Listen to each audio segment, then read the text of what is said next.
I'm not a runner, but I married one. That's my wife pulling away right there. And well, since she's a runner, I became a runner. Sort of. Things got real when we signed up for a half marathon. Here's the thing, you don't just casually run a half marathon.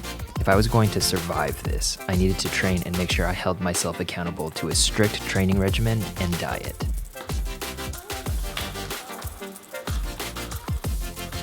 So I went online and found a plan, turned it into a weekly status report, and started tracking my progress rigorously.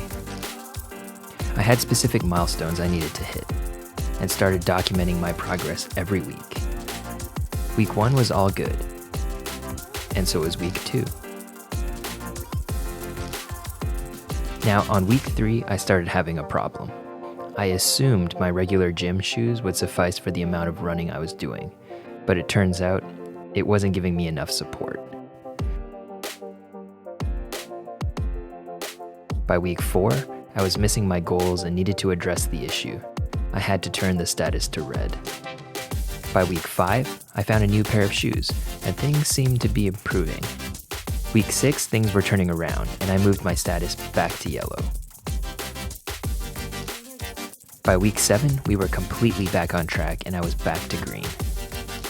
Week 8 was no different, and week 9, I finished up my training and completed the half marathon.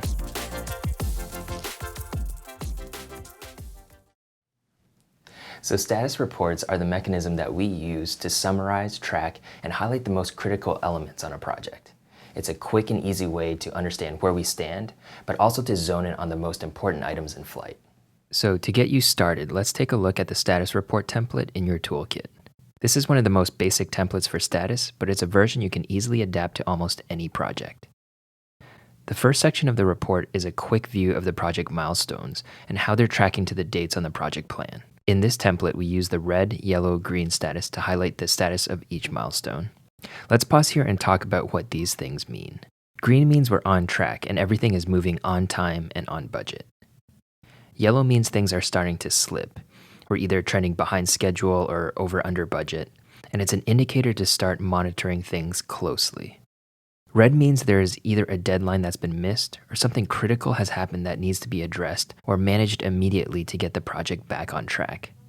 The next section is a summary of progress. This is a high-level overview of what the team has accomplished, a progress report on critical tasks, and the planned activities for the upcoming reporting period. The last section is where most managers will likely focus on. These are the roadblocks you're experiencing on the project. In this report, you can see that they're limited to issues and risks. For larger projects, the top items here are pulled from the RAID log, and this is another document you can find in your toolkit. So what's a RAID log? Well, when I first started out, my manager sat me down and actually walked through what that means by drawing out a grid. And I'll show you what he showed me. The first 2 items in the grid are the risks and assumptions.